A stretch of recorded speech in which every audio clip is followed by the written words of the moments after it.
ఆయన మనం చెప్తున్నాడు సభలో ఎక్కడో సిద్ధం సభలో వీళ్ళు కనుక వస్తే ఇప్పుడున్నటువంటి పథకాలన్నీ తీసేస్తారని. అట్లాగే వీళ్ళు వస్తే ఈ వాలంటీర్లుగా ఉన్నటువంటి 2.06 లక్షల జీత పిల్లల భవిష్యత్తు పాడైపోతుందని. కానీ పాడైపోతున్నటువంటి భవిష్యత్తుని బాగు చేద్దామని ఆలోచనతోనే మీది కరెక్ట్ కాదని చెప్తున్నాం మేము. ఏదైతే ఆయన చెప్పినట్టుగా పథకాలు తీసేయడం ఎవడి వల్ల కాదు. ఈ ప్రజాస్వామ్య వ్యవస్థలో పథకాలు అనేవి ఎప్పటి నుంచో జరుగుతూనే ఉంటాయి.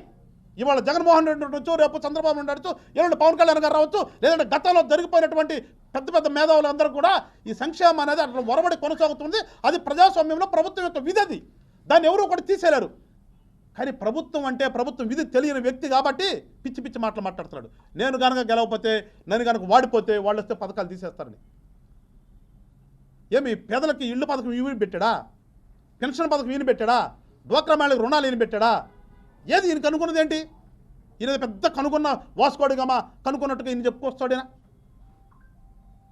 ప్రజలారా మీకు ఒకటే చెప్తున్నాం, జనసేన పార్టీ ఆశయం ఈ రాష్ట్రం బాగుండాలని, జనసేన పార్టీ యొక్క కోరిక ఈ రాష్ట్రంలో ఉన్న యువత భవిష్యత్తు బాగుండాలని, జనసేన పార్టీ లక్ష్యం ఒక మంచి ప్రభుత్వాన్ని ఏర్పాటు చేస్తే ప్రజలకందరికీ కూడా మంచి జరిగిద్దనే ఒక ఆలోచనతోనే ఇవాళ తెలుగుదేశం పార్టీతో పొత్తుకెళ్ళి మేము ఇవాళ వస్తూ ఉంటే, ఏమి చేయాలో తెలియనటువంటి జగన్మోహన్ రెడ్డి అనే వ్యక్తి విఘ్నత మరిచిపోయి, సహనం కోల్పోయి, ఏం చేయాలో అర్థం కాక పిచ్చి పిచ్చి ప్రేలాపనలన్నీ మాట్లాడుతున్నాడు. ఒకసారి మీరు గమనించండి. రానున్నటువంటి రోజుల్లో ఒక మంచి నిర్ణయం తీసుకోండి. ఒక మంచి ప్రభుత్వాన్ని ఏర్పడటానికి మీరందరూ కూడా తోడ్పాటు అందించండి. ఖచ్చితంగా పాడైపోయినటువంటి రాష్ట్రాన్ని, ఎందుకంటే చెప్తున్నాను కూడా అంటున్నాడు వాళ్ళ బాబాయ్ వచ్చేసి ఉమ్మడి రాజధానిగా హైదరాబాద్ ఉండాలంట. 5 సంవత్సరాలు అయిపోయిన తర్వాత ఈయనకి ఇప్పుడు గుర్తొచ్చింది ఉమ్మడి రాజధాని అనేది. అంటే వీళ్ళ చేతగాని తనం ఏ రకంగా ఉంటుందో ఒకసారి మీరు అర్థం చేసుకోండి. రాజధానిలో వేసినటువంటి రోడ్డులను కూడా తవ్వుకెళ్ళినటువంటి ఘనత వీళ్ళది. అందుకని మీరందరూ కూడా ఒక మంచి ఆలోచన చేసి ఒక మంచి నిర్ణయం తీసుకుంటారని చెప్పేసి ప్రజలందరినీ కూడా కోరుకుంటూ, ఈ రకంగా కొన్ని వేల కోట్లు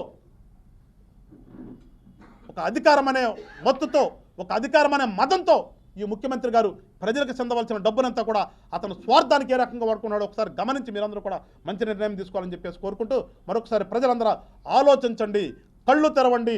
మీరు కళ్ళు తెరిచి విఘ్నతగా ఆలోచించే సమయం ఆసన్నమైంది. మీరు ఒక మంచి నిర్ణయం తీసుకుంటే మన రాష్ట్రం బాగుపడుతుంది. మీరు ఒక మంచి ఆలోచన చేస్తే మీ పిల్లల భవిష్యత్తు బాగుపడుతుంది అని చెప్పేసి మీ అందరికీ కూడా కోరుకుంటూ మరొకసారి జై జనసేన, జై హింద్.